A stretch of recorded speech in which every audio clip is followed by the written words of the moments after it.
Gracias, presidente.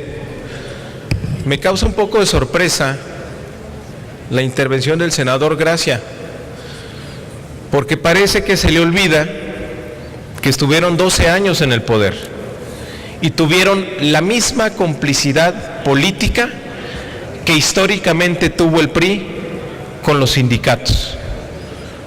Nada más le recuerdo la participación del sindicato de maestros en la elección de Felipe Calderón, o le pregunto qué hizo los gobiernos panistas en su relación con el sindicato de Pemex. Eso que le preocupa ahora en tribuna, pues cuando fueron gobierno parece que no le preocupó.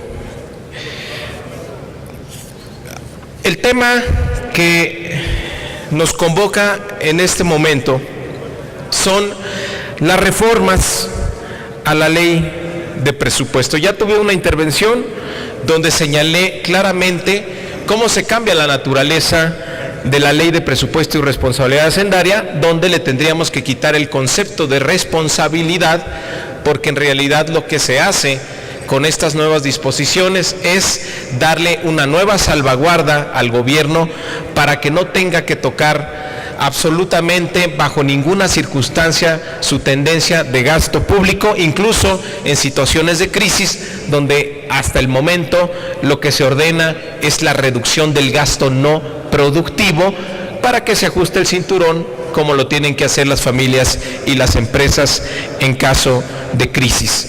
Esta ley debería seguir protegiendo que el gobierno actúe con una lógica de prudencia en el ejercicio del gasto, pero el planteamiento resulta finalmente en que esto se convierte en una extensión de la reforma hacendaria.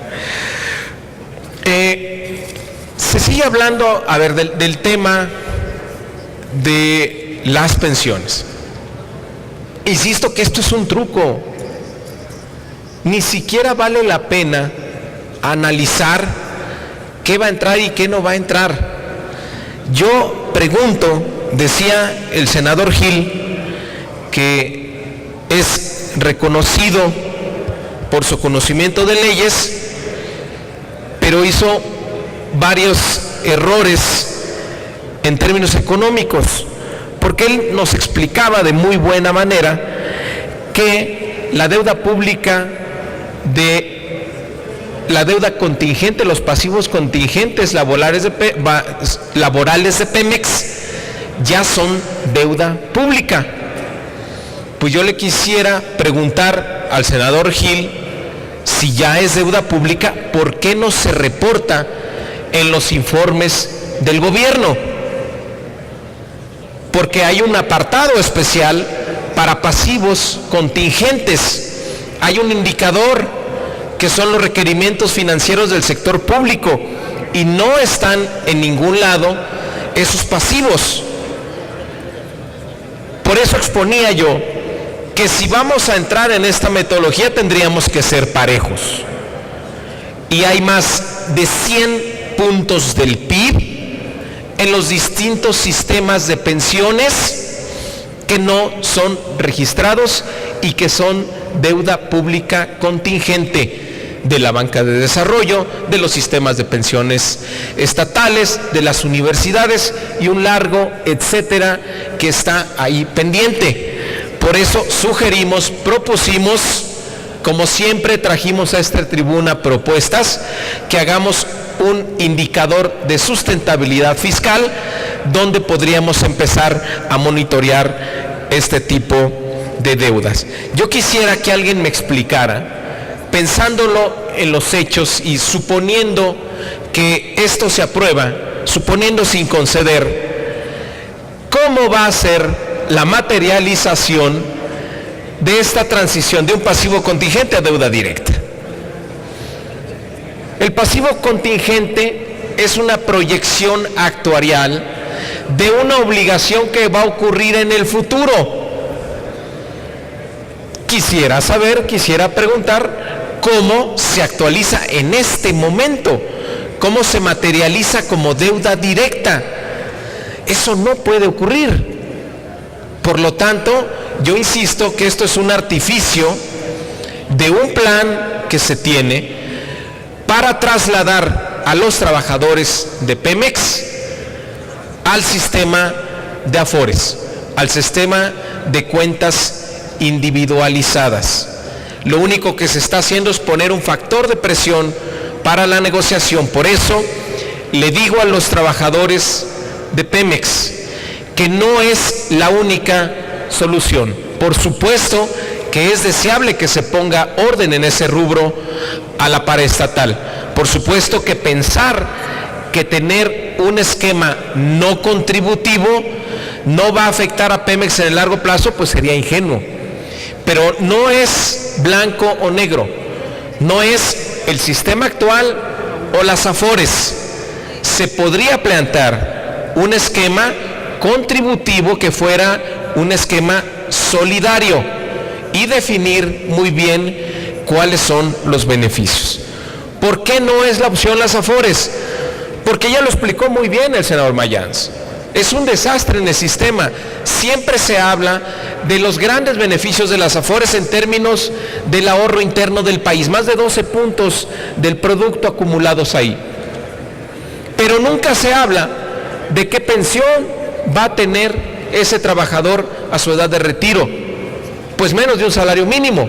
Y tampoco se habla del pasivo contingente que se genera todos los días para que al final, a la hora de que se retiren los trabajadores, el gobierno tenga que poner la parte para que esa pensión pueda llegar a un salario mínimo. Pero mientras, en el transcurso de toda la vida del trabajador, las Afores siguen generando ganancias extraordinarias. Entonces, no es posible hacer esta transición de un pasivo contingente a una deuda directa cuando no se ha vencido ninguna obligación. Entonces esto es simplemente un artificio. Senador Gil, usted nos explicaba cómo no se puede hacer esta transición. No podemos registrar en este momento como deuda directa un pasivo que tiene un carácter contingente que es puede o no puede ocurrir. También se mencionaba ante una afirmación del senador Ríos Peter que no tiene nada que ver el tema de los créditos. Le voy a decir cómo sí se puede relacionar. Como no tenemos un sistema de contribuciones, como los trabajadores no aportan a Pemex, el monto de las pensiones año con año se toman del presupuesto. Se hizo un fondo laboral de pensiones en 1997, con la idea de ir generando reservas y disminuir la presión fiscal en el futuro. Sin embargo, nunca se cumplió cabalmente con la proyección actuarial para generar estas reservas y se utilizó este fondo como una bolsa adicional. Ejemplo lo dio la senadora Dolores Padierna cuando demostró que hubo un retiro por lo menos de 4,000 millones de pesos en 2008 que fueron destinados para otro tipo de gastos. Dado que sí existe un fondo laboral y todo lo que se toma para pagar las pensiones vienen del presupuesto directo, cualquier tipo de quebranto, obligación adicional que se genere en el corto plazo, bueno, pues podría estar derivado o podría impactar de manera directa en lo que Pemex tiene que proyectar en sus balances hacia el futuro. Deteriora la posición general de Pemex. Entonces, aprovechando que está por aquí, senador Gil también, me extraña mucho su concepto de combate a la corrupción, de transparencia. Usted dice que con la competencia se va a resolver el problema de la corrupción. Hay que ir más allá, es un problema también de controles democráticos. Ayer yo narraba dos claros ejemplos que han ocurrido en Estados Unidos, dos claros ejemplos de corrupción donde tenemos tal vez el modelo de competencia perfecta o al que muchos quisieran llegar. En Estados Unidos describimos el caso de Alaska, donde se demostró que había una sobreestimación de costos por parte de la empresa privada que estaba pues viéndole la cara al gobierno estatal de Alaska. También le describí pues la trampa que hicieron pues varias petroleras en el caso de Alabama, donde finalmente se pudo demostrar ese fraude. Es decir, no solo basta la competencia para eliminar la corrupción, faltan controles democráticos, y también ahí hicimos propuestas. Dado que es un sector extraordinario y genera ganancias extraordinarias, teníamos también que generar condiciones más estrictas para controlar la corrupción. En su caso, déjeme decirle que propuse que las sanciones o que se evitara que exfuncionarios de alto nivel pudieran pasarse a una empresa privada del mismo sector, no solo con un año de restricción, sino que nos fuéramos a 3 años. Prácticamente todos los directores de Pemex actualmente trabajan en alguna empresa transnacional relacionada con el petróleo. Entonces hay que poner un control mayor. También propusimos que hubiera mayor información en todos los procesos de negociación que van a hacer la Secretaría de Hacienda contrato por contrato, donde se va a definir a través de las contraprestaciones el principal porcentaje de la renta petrolera con la que se va a dar el Estado. También hicimos otra propuesta que tampoco fue considerada porque la ley de hidrocarburos que presentamos no se dictaminó. Con esto termino, que tuviéramos un sistema de gestión del desempeño, donde fuéramos registrando el grado de cumplimiento de los compromisos que van a hacer las empresas internacionales con Pemex, si están cumpliendo la ley, si cumplen sus pagos, si tienen un comportamiento de respeto a las medidas ambientales, en fin, que nos diéramos una información adicional de estas empresas que no conocemos, porque lo excepcional de la situación que vamos a vivir con esta reforma es que quien vende, que en este caso es el Estado mexicano, sabe mucho menos cosas que el que compra. Es decir, el que compra, las empresas extranjeras que vienen por el petróleo, conocen mucho más del que está vendiendo, que nunca ha tenido este tipo de relación con el sector privado, y es la fuente casi siempre de muchos abusos, de muchos aprovechamientos que se dan sobre los gobiernos.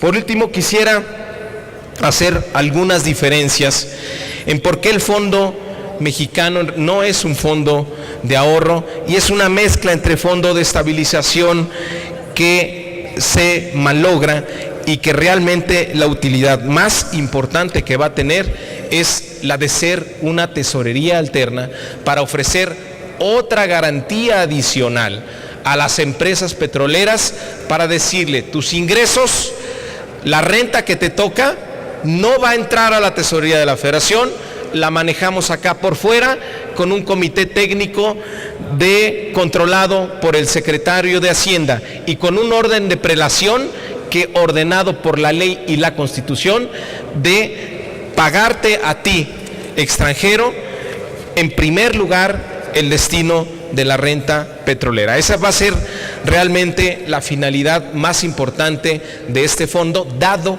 que en el mediano plazo no vemos ninguna posibilidad de que cambie la proporción de ingresos petroleros, que giran alrededor del 4.7% del PIB, por lo tanto vamos a seguir manteniendo el mismo destino del gasto. Muchísimas gracias. Gracias, senador.